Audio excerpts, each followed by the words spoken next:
Chapter 1.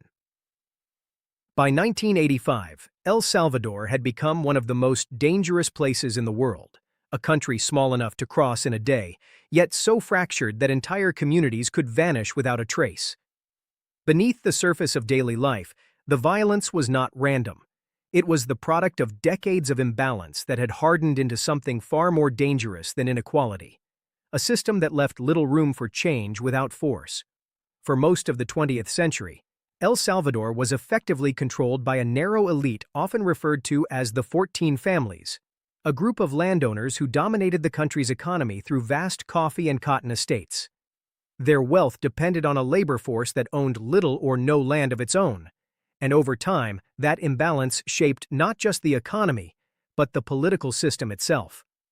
Power remained concentrated, dissent was suppressed, and reforms, when they were attempted, rarely reached the people who needed them most. By the late 1970s, the strain had become unsustainable. Rural poverty deepened, political opposition grew more organized, and the government responded with increasing force. In October 1979, a reformist military junta overthrew President Carlos Humberto Romero, promising land reform and a more open political system. For a brief moment, it appeared that the country might step back from the edge. That moment did not last. Within months, right-wing factions within the military and their civilian allies began targeting anyone suspected of leftist sympathies. Trade unionists, teachers, priests, and students became targets. Death squads operated with growing confidence, and the reformers who had hoped to steer the country in a different direction found themselves sidelined or forced out entirely. The violence did not slow, it accelerated.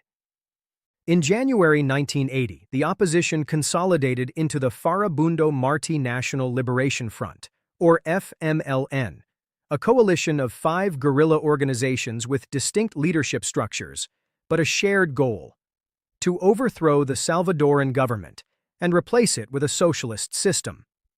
The movement drew strength from the rural poor, where resentment toward the existing order ran deepest, and it received support from abroad, including Cuba and other aligned governments. What had been political tension gave way to open war. The United States had long been involved in Central America, but the conflict in El Salvador took on new urgency in the context of the Cold War. After the Sandinista Revolution in Nicaragua in 1979, American policymakers viewed leftist movements in the region through the lens of Soviet influence, regardless of their local origins.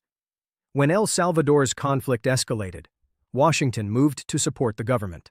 Under the Ronald Reagan administration, that support expanded significantly. El Salvador became a test case for the broader strategy of containing leftist movements worldwide. By the mid-1980s, the United States was providing more than $1 million a day in military and economic assistance.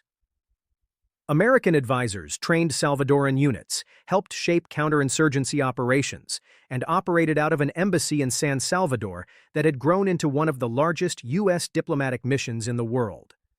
Official limits capped the number of military personnel, but in practice, the American presence was substantial and deeply embedded. This was not a passive role. American support strengthened the Salvadoran military at a time when it was already engaged in a brutal campaign against insurgents and suspected sympathizers. Entire villages were treated as potential enemy territory. Operations designed to eliminate guerrilla influence often resulted in the deaths of civilians, whether through deliberate action or the indiscriminate nature of the fighting. The human cost of the war reflected that reality. By the time of the Zona Rosa attack in June 1985, the conflict had already claimed tens of thousands of lives. The United Nations Truth Commission would later document more than 22,000 cases of serious human rights violations, though the true number of deaths is widely believed to have reached between 75,000 and 80,000. Most of those killed were civilians.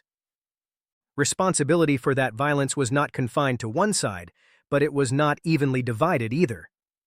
The Salvadoran military and the death squads tied to it carried out the great majority of the killing, massacres, assassinations, and systematic torture aimed at individuals and at whole communities suspected of sheltering the guerrillas.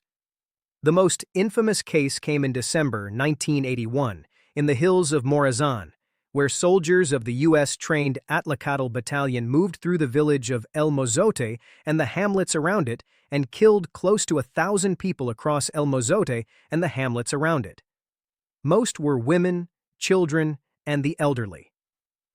Two American reporters reached the village weeks later, walked through the ruins, and described the burned skulls and bones still in the rubble.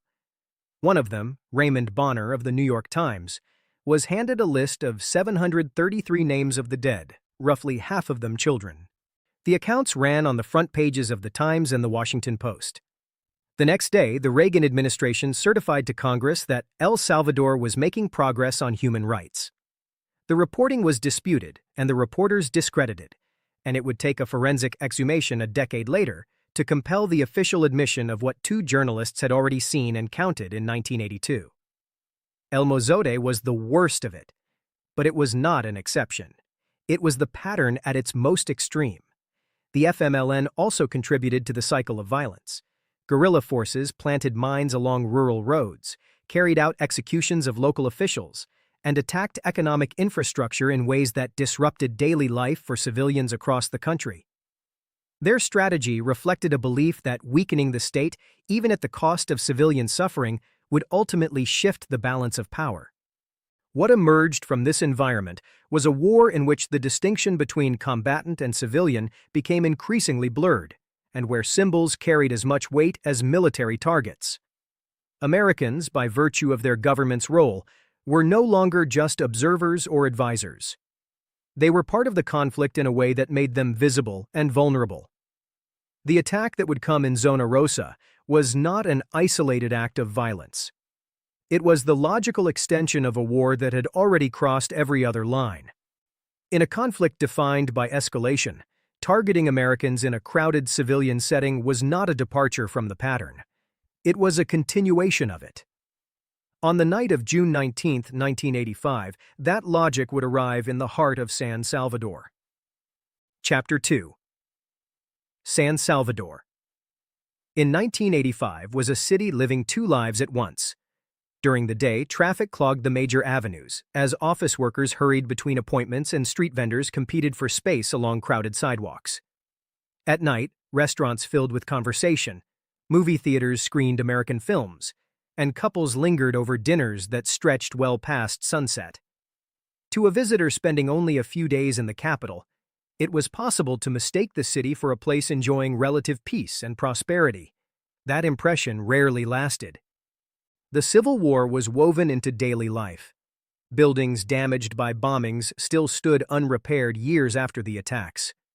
Soldiers carrying automatic rifles guarded intersections throughout the city, often resting beside armored vehicles parked in plain view of passing traffic. Helicopters crossed the skyline after dark, and roadblocks could appear without warning. In some neighborhoods, electrical service disappeared for hours at a time because of sabotage, damaged infrastructure, or the simple realities of a country struggling to contain a growing insurgency. Most Salvadorans had learned to navigate these contradictions. They attended business meetings, went to school, celebrated birthdays, and planned weddings while a war unfolded around them. Life continued because there was little alternative. The contrast was especially visible in the western districts of San Salvador. Neighborhoods such as San Benito and Escalon had become home to diplomats, foreign business representatives, government officials, and many of the city's wealthiest families. Large homes sat behind high concrete walls topped with broken glass, razor wire, or electric fencing. Armed guards watched entrances from small security booths, a reminder that personal security had become an accepted part of urban life. In most countries, such precautions would have seemed extraordinary. In El Salvador, they had become routine. At the center of this world stood the Zona Rosa, a strip of restaurants, cafés, bars, and businesses clustered along the western edge of the city near the neighborhoods of San Benito and Escalon. By the mid-1980s, it had become the capital's most popular gathering place for anyone with money and a reason to be seen. Diplomats shared tables with businessmen and journalists. Foreign contractors mingled with embassy personnel. Conversations moved between Spanish and English as patrons drifted from one restaurant to another through the course of an evening. The district occupied an unusual place in the psychology of wartime San Salvador. People who gathered there were well aware their country was in the middle of a brutal conflict. Many had read about bombings and assassinations in the morning newspaper and passed military checkpoints on the way to dinner. Yet the Zona Rosa offered something increasingly rare, a sense that normal life had not entirely surrendered. Outdoor patios glowed beneath soft lighting. Tropical plants lined the walkways. Imported liquor stocked polished bars. Among Americans assigned to the U.S. Embassy, one of the most popular destinations was Chili's restaurant, its outdoor seating open to the street, tables close enough together that conversations from neighboring parties blurred into a single comfortable noise. Embassy personnel were not careless. Marine security guards received constant reminders about security and were expected to remain alert whenever they left the compound. They varied their routines when possible and paid attention to their surroundings. At the same time, they were not expected to spend every hour confined behind embassy walls. Maintaining some semblance of an ordinary life was considered part of enduring a difficult overseas assignment. On the evening of June 19, 1985, 6 Marines assigned to the American Embassy made their way into the Zona Rosa for dinner. They belonged to the Marine Security Guard program, one of the Corps' most selective assignments. Men chosen as much for composure and judgment as for physical ability. Their mission was to protect classified information and secure the embassy from internal threats. Unlike Marines serving in infantry units, they were not conducting combat operations in the countryside. Their work centered on diplomacy, vigilance, and the long discipline of standing watch in places where nothing appeared to be happening. Sergeant Thomas Handwork was respected for his professionalism and maturity. Corporal Gregory Weber possessed the quiet confidence that made younger Marines gravitate toward him. Corporal Patrick Kwiatkowski approached overseas duty with the enthusiasm of a young Marine experiencing the wider world for the first time. Sergeant Bobby Joe Dixon held high standards for himself and the Marines around him, believing discipline was inseparable from survival. Alongside them that evening were Corporal Jim Lane and Lance Corporal Anton Kossuth, both of whom had adapted to the particular demands of embassy duty in a country at war. For a few hours, none of them were standing post. They were simply friends going to dinner. Nearby sat people whose lives had little connection to the conflict. George Vini and Robert Alvidrez of Wang Laboratories were unwinding after work. Engineers, lawyers, professors, and Salvadoran professionals filled the surrounding tables. Waiters moved between the outdoor patios carrying drinks and dinner plates, while traffic moved steadily along the boulevard outside. What none of them knew was that the district had been under observation for weeks. Members of the PRTC's Mardoqueo Cruz Urban Commando had studied the Zona Rosa with operational patience. They had mapped traffic patterns and identified the gathering places favored by foreigners, learning the rhythms of the district the way hunters learn the habits of game. The same streets that restaurant patrons saw as part of an enjoyable evening were being evaluated by others in terms of firing positions, access routes, and escape corridors. Within the FMLN leadership, there was growing conviction that the war needed to be brought back into the capital, violently and visibly. Fighting in the countryside no longer generated the same political pressure it once had. An attack in the Zona Rosa would strike at something different, the illusion that parts of San Salvador remained insulated from the war consuming the rest of the country. The plan was already in motion. 2 Toyota pickups had been prepared. The shooters had been assigned. The routes in and out of the district had been rehearsed. By the time dinner service began that evening, the people sitting beneath the patio lights had no reason to suspect that one of the most notorious attacks of the Salvadoran Civil War was less than hours away.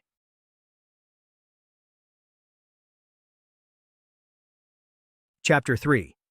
The men preparing the attack on the Zona Rosa believed they were striking at the heart of American influence in El Salvador. They belonged to the FMLN, the Farabundo Martí National Liberation Front, named after Agustín Farabundo Martí, the revolutionary executed after the 1932 peasant uprising that ended in La Matanza, the slaughter of tens of thousands of Salvadorans by the military government. To the guerrillas, Martí represented resistance, revolution, and unfinished history.